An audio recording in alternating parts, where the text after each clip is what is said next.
एक गांव में अर्जुन और नवीन नाम के दो भाई रहा करते थे। अर्जुन की आर्थिक स्थिति अपने भाई नवीन के मुकाबले बहुत कमजोर थी। एक दिन गांव के मुखिया के साथ नवीन अपने भाई की दुकान पर आया। अरे कैसे हो मेरे भाई अर्जुन? बस ईश्वर की कृपा है भाई। अरे तुम मुझसे केवल 6 महीने छोटे हो अर्जुन। हम दोनों ने बर्तन की दुकान भी एक साथ ही शुरू की थी, मगर देखो ना आज मैं कहाँ हूँ और तुम कहाँ हो। अरे सब ईश्वर की माया भैया। ये सच है कि मेरी आर्थिक स्थिति बहुत कमजोर है। कभी कभी मुझे मेरी पत्नी और बच्चों को पेट भर भोजन भी नहीं मिल पाता, लेकिन यकीन मानिए भैया, इसके बावजूद भी हमारा परिवार खुश है। हमें ईश्वर से कोई शिकायत नहीं। मैं तुम्हारा बड़ा भाई हूं अर्जुन। मुझसे तुम्हारी ये निर्धनता देखी नहीं जाती। जब अपने बच्चों को अच्छे स्कूलों में शिक्षा प्राप्त करते हुए देखता हूं और तुम्हारे बच्चों को तुम्हारे साथ दुकान पर काम पर लगा हुआ देखता हूं तो मेरे दिल को बहुत ठेस पहुंचती है। आखिर मैं तुम्हारे पिता समान हूं। आपने सही कहा भैया, बड़ा भाई पिता समान ही तो होता है। आपने मेरे लिए इतना सोचा, मेरे लिए यही काफी है। अरे तुम्हें कितनी बार कह चुका हूं, तुम अपने उस टूटे फूटे मकान को छोड़कर मेरे घर पर रहने के लिए क्यों नहीं आ जाते? ना तो तुम्हारे उस टूटे फूटे घर में पंखा है, ना कूलर है, यहाँ तक के ओढ़ने के लिए ढंग का एक कंबल तक नहीं है। नहीं भैया, मैं आपके ऊपर बोझ नहीं बनना चाहता। मैंने आपसे कहा ना, मेरा परिवार खुश है और हमें ईश्वर से कोई शिकायत नहीं है। अरे देखो अर्जुन, मैं तुम्हारा बड़ा भाई हूँ, तुम्हारे भले की ही बात करूंगा ना। तुम्हारा वो टूटा फूटा घर जिस जमीन पर है, वो जमीन एक हाईवे के किनारे पर स्थित है। आजकल हाईवे के किनारे की जमीन के दाम अच्छे खासे मिल रहे हैं। मेरी जान पहचान भी है। तुम कहो तो मैं खरीदार से बात कर लेता हूँ। तुम्हें अपने उस मकान की अच्छी कीमत भी मिल जाएगी और तुम उसके बाद एक नया व्यवसाय भी शुरू कर सकते हो और दूसरा मकान भी खरीद सकते हो। नवीन की बात सुनकर अर्जुन गहरी सोच में पड़ गया। तभी नवीन के बगल में खड़ा हुआ गांव का मुखिया मुस्कुराते हुए बोला, अरे नवीन बिल्कुल सही बोल रहा है अर्जुन। आज के दौर में कौन सा ऐसा बड़ा भाई होगा जो अपने छोटे भाई के लिए इतना सोचता है। नवीन दिल का बहुत स्वच्छ है और तुम्हारी बहुत चिंता करता है। देखो मैं जानता हूँ कि ये फैसला तुम्हारे लिए कठिन है। तुम कुछ दिन और सोच लो और अच्छी तरह समझ लो। मुखिया जी सही बोल रहे हैं अर्जुन, और जब तक तुम मेरे घर में आराम से रह सकते हो। वैसे भी हम दोनों भाई हैं। विवाह से पहले हम दोनों साथ में एक घर में ही तो रहते थे। मुझे सोचने के लिए थोड़ा समय चाहिए भैया। कोई बात नहीं, ठीक है, पर ज्यादा समय मत लेना, नहीं तो जमीन का खरीदार दूसरी जमीन खरीद लेगा। इतना कहकर नवीन मुखिया के साथ वहाँ से चला गया। दरअसल नवीन एक लालची व्यक्ति था। उसकी नजर अर्जुन की जमीन पर बहुत पहले से थी और अर्जुन एक बहुत सीधा साधा व्यक्ति था जो अपने भाई का बहुत सम्मान करता था। नवीन ने बंटवारे के दौरान भी संपत्ति में काफी घपला भी किया था। उसकी बेईमानी को सिर्फ अर्जुन और नवीन के पिताजी जानते थे, मगर अर्जुन को बताने से पहले ही वो इस दुनिया से चले गए। अब नवीन की नजर अर्जुन के उस मकान पर थी जो कि हाईवे के बगल में एक झोपड़ी के रूप में बना हुआ था। रास्ते में मुखिया नवीन से बोला, तुम्हें क्या लगता है नवीन, क्या अर्जुन तुम्हारी बात को मानेगा? मैं अपने छोटे भाई को बहुत अच्छी तरह से जानता हूँ मुखिया जी। वो एक नंबर का मूर्ख व्यक्ति है। अपनी मूर्खता की वजह से ही वो आज तक कभी धन नहीं कमा पाया। उस बेवकूफ को तो ये भी नहीं पता कि उसके हिस्से की संपत्ति मैंने कितनी चालाकी से हड़प ली। इस बारे में सिर्फ तुम्हारे पिताजी ही जानते थे। बिल्कुल सही कहा मुखिया जी। पिताजी नवीन को इसी बारे में बताने ही जा रहे थे कि रास्ते में ही उनकी तबीयत खराब हो गई और वो अचानक चल बसे। तो क्या अर्जुन की जमीन हड़पने के बाद तुम उसकी दुकान भी हड़पोगे? कम से कम दुकान तो उस बेचारे के पास रहने दो। अगर दुकान भी तुम उससे छीन लोगे तो अर्जुन और उसका परिवार तो सड़कों पर भीख मांगने लगेगा। मैं एक व्यापारी हूँ मुखिया जी, हमेशा फायदे का ही सौदा देखता हूँ। फिलहाल तो मेरा फायदा उसकी जमीन बेचने पर है। वैसे उसकी जमीन के तो लाखों रुपए मिल रहे हैं, उसमें से अर्जुन को कितना दोगे? पागल हो गए हैं क्या मुखिया जी? फूटी कौड़ी नहीं दूंगा। अरे कुछ दिन अपने घर में रखकर धक्के देकर बाहर निकाल दूंगा। मुझे पता है कि अर्जुन कुछ भी नहीं कर सकता। इधर नवीन अपने घर पर अपनी पत्नी राधा से इस बारे में परामर्श करने लगा। अगर ये घर बेच देंगे तो हम लोग रहेंगे कहाँ? अरे तुम चिंता क्यों करती हो राधा? भैया ने कहा है कि जब तक वो हमें अपने घर पर रख लेंगे। सोचो राधा, हम उस पैसे से नया व्यवसाय शुरू कर सकते हैं। पता नहीं क्यों मुझे कुछ ठीक नहीं लग रहा। लेकिन तुम तो जानती हो कि मेरी दुकान पर बर्तन खरीदने वाले मेरे हाथ के बने हुए बर्तन खरीदते ही नहीं। हमारी बेटी चमकी 12 वर्ष की हो चुकी है। कल को हमें चमकी का विवाह भी करना होगा, तब क्या होगा? कभी सोचा इस बारे में? अर्जुन की बात सुनकर राधा चुप हो गई। अगले दिन अर्जुन नवीन के घर पर पहुंचकर बोला, मुझे आपका फैसला मंजूर है भैया। मैं अपना घर बेचने के लिए तैयार हूँ। मुझे तुमसे यही उम्मीद थी अर्जुन।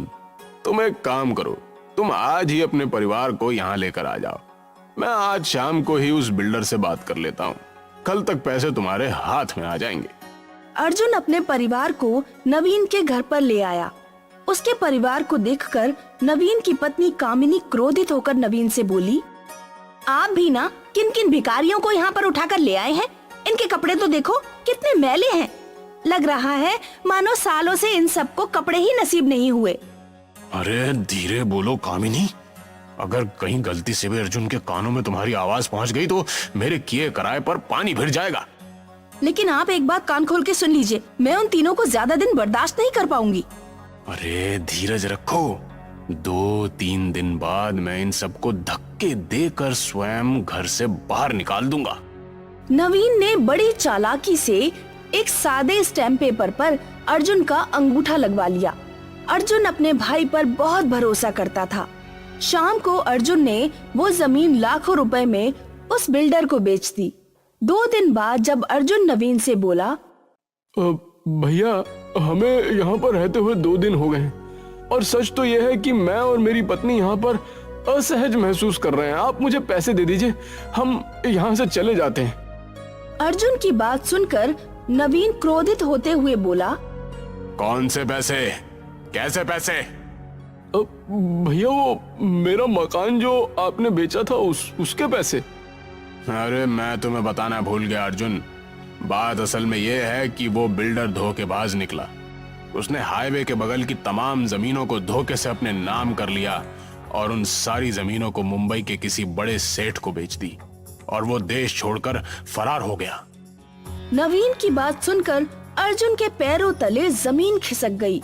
उसकी आंखों से आंसू बहने लगे। भैया मैं कहाँ जाऊंगा? अरे अब मुझे क्या पता तुम कहाँ जाओगे और क्या करोगे। अब तुम्हारी किस्मत ही इतनी फूटी है तो उसमें मेरा क्या दोष। और सुनो, आज शाम को ही तुम अपनी पत्नी और बेटी को यहाँ से लेकर चले जाना। हाँ, मेरी पत्नी तुम सबके साथ स्वयं असहज महसूस कर रही है। लेकिन भैया मैं कहाँ जाऊंगा? मेरे पास तो और कोई घर भी नहीं है। वो सब मुझे नहीं पता। देखो, वो सब मुझे नहीं पता। तुम मेरे छोटे भाई हो, इसलिए मैं तुमसे सिर्फ जुबान से कह सकता हूँ। अगर शाम तक तुम नहीं गए तो मेरी पत्नी बहुत गुस्से वाली है। कहीं वो तुम्हें और तुम्हारी पत्नी को अपमानित करके घर से धक्के देकर बाहर ना निकाल दे। देखो, समझदार के लिए इशारा ही काफी होता है। अर्जुन रोता हुआ अपनी पत्नी और बेटी को वहाँ से ले जाकर अपनी दुकान पर बैठ गया। अर्जुन रात भर रोता रहा। तुम्हारे भाई ने हमारे साथ धोखा किया है। मैंने भैया पर कितना विश्वास किया। चिंता मत कीजिए, जरूर इसमें हमारे लिए ईश्वर की तरफ से कोई न कोई भलाई होगी। आप एक काम क्यों नहीं करते? आपकी बिक्री यहाँ नहीं होती।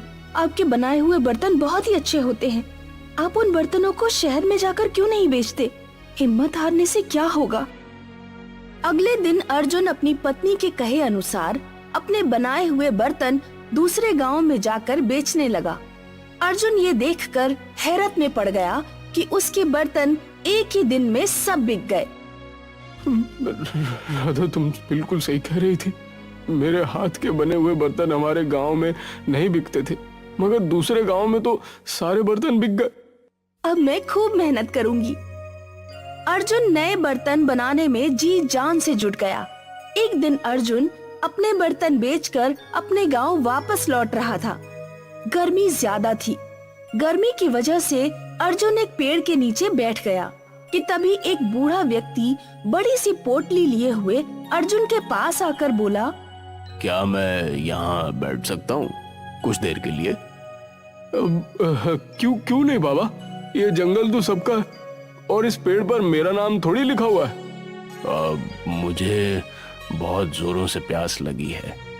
बूढ़े की बात सुनकर अर्जुन ने अपनी बोतल उस बूढ़े को दे दी। बूढ़ा एक ही सांस में सारा का सारा पानी पी गया। तुम तो बहुत ही अच्छे व्यक्ति हो। वैसे काम क्या करते हो? वो बर्तन बनाकर गांव में बेचता हूँ। अर्जुन की बात सुनकर बूढ़े व्यक्ति की आंखों में चमक आ गई। उसने अपनी पोटली खोल दी। अर्जुन ने देखा उस पोटली में ढेर सारे बर्तन और एक बड़ी सी कढ़ाई रखी हुई थी। तुमने मुझे पानी पिलाया, तुम इस कढ़ाई को ले जाओ। मैं तुम्हें ये कढ़ाई भेंट स्वरूप देना चाहता हूँ, क्योंकि ये मामूली कढ़ाई नहीं है। अब क्षमा करना बाबा, मैं आपकी भेंट स्वीकार नहीं कर सकता। मैं एक मेहनती व्यक्ति हूँ और मैं अपनी मेहनत पर विश्वास करता हूँ। जीवन में कभी भी तुम्हें आवश्यकता पड़े तो यहाँ पर चले आना, और वैसे भी तुम्हें बहुत जल्दी आवश्यकता पड़ने वाली है। इतना कहकर बूढ़ा व्यक्ति वहाँ से चला गया। अरे मुझे तो लगता था मैंने अपने छोटे भाई को बर्बाद कर दिया है, लेकिन ये तो फिर तरक्की कर गया। अरे आखिर तुम्हें अपने छोटे भाई से दिक्कत क्या है? अरे क्योंकि पिताजी बचपन से ही उसे मुझसे ज्यादा प्यार करते थे। मैंने बचपन में ही तय कर दिया था कि मैं अपने छोटे भाई को बर्बाद कर दूंगा। लेकिन अब तुम कुछ नहीं कर सकते। उसके पास जमीन थी, तुमने छीन ली। अब वो तुम पर विश्वास कभी नहीं करेगा। कोई बात नहीं, मैंने एक सादे स्टैम्प पेपर पर उसके अंगूठे के निशान ले लिए थे। कल मैं उसकी दुकान पर और उसके सारे बर्तनों पर भी कब्जा कर लूंगा। फिर देखता हूँ वो क्या करता है। अगले दिन नवीन ने जाकर अर्जुन को धक्के देकर उसकी दुकान से बाहर निकाल दिया और उसके सारे बर्तन भी छीन लिए। अर्जुन रोता हुआ अपने परिवार को लेकर पूरी तरह से सड़क पर आ गया। वो अपने परिवार को लेकर रोता हुआ उसी जंगल की ओर आ गया, जिस जंगल में एक दिन पहले उसको बूढ़ा व्यक्ति मिला था। अर्जुन उसी पेड़ के पास बैठकर रोने लगा। तभी वो बूढ़ा व्यक्ति अर्जुन के पास आकर बोला, मैंने तुमसे कहा था ना कि तुम्हें बहुत जल्दी आवश्यकता पड़ने वाली है। अर्जुन रोते हुए सारी घटना उस बूढ़े को बताने लगा। मैं सब जानता हूँ। मैं तुम्हें जो बर्तन देने वाला था, अगर चाहता तो कल ही जबरदस्ती दे सकता था, पर तुम्हारा बड़ा भाई इसे भी छीन लेता। इतना कहकर उसने वही कढ़ाई अर्जुन के सामने निकालकर रख दी। इस कढ़ाई को देख रहे हो? इस कढ़ाई को तुम जमीन में गाड़ देना। इसमें से बर्तनों का एक बहुत बड़ा पेड़ उग जाएगा। लेकिन बाबा, ऐसा कैसे हो सकता है? दरअसल ये धरती रहस्य से भरी हुई है बेटा। जिस तरह से तुम ये जंगल देख रहे हो, उसी तरह से इस धरती पर बर्तनों के पेड़ के जंगल भी मौजूद हैं। मैं उसी जंगल का रहने वाला हूँ। उस दिन मैं थका हारा अपने जंगल में जा रहा था और तुमने मुझे पानी पिलाया, इसलिए तुम्हारी मदद करना मेरा कर्तव्य है। इतना कहकर वो बूढ़ा वहाँ से चला गया। अर्जुन ने उस बूढ़े के कहे अनुसार उस बर्तन को जमीन में गाड़ दिया।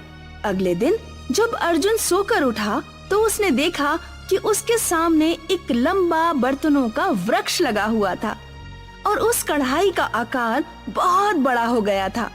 अर्जुन के सामने उस कढ़ाई के अंदर एक सुंदर 3 मंजिल का मकान बना हुआ था। उस मकान में हर चीज स्थित थी और वहाँ गार्डन भी था। उस गार्डन में तरह तरह के बर्तनों के पेड़ लगे हुए थे। देखा राधा, लगता है वो बूढ़ा व्यक्ति मायावी था। ईश्वर ने हम पर कृपा की है। उसने हमें रहने के लिए घर भी दे दिया। अर्जुन अपने परिवार के साथ उस कढ़ाई में बने हुए घर में रहने लगा। अर्जुन रोज बर्तन तोड़कर बाजार में बेचने जाता देखते ही देखते अर्जुन अमीर हो गया। यही बात जब उसके भाई नवीन को पता चली तो वो जल भुन गया। बस बहुत हो गया। अब मैं अपने छोटे भाई को जीवित ही नहीं छोड़ूंगा। अरे तुम्हारा दिमाग तो ठीक है, तुम इतना नीचे गिर जाओगे ये मैंने नहीं सोचा था। इसमें मैं तुम्हारा साथ नहीं दे सकता। मुझे तुम्हारे साथ की जरूरत भी नहीं है मुखिया। मैं आज ही जाकर अपने भाई को मार दूंगा। नवीन क्रोधित होकर उस जंगल की ओर चला आया। जंगल में उस कढ़ाई में बने हुए मकान और बर्तनों के पेड़ को देखकर उसकी आंखें फटी की फटी रह गईं। नवीन गुस्से से उस घर में घुस गया कि तभी एक बड़ा सा बर्तन उसके सर पर गिर गया और नवीन की मौत हो गई। नवीन का मृत शरीर देखकर अर्जुन की आंखों से आंसू बहने लगे। बुरे का अंजाम हमेशा बुरा ही होता। तुम अब भी बुरे मन से ही मेरे पास आए थे और ईश्वर ने तुम्हें इसकी सजा दे दी। अर्जुन आज भी उस जादुई कढ़ाई के मकान में ही रहता है।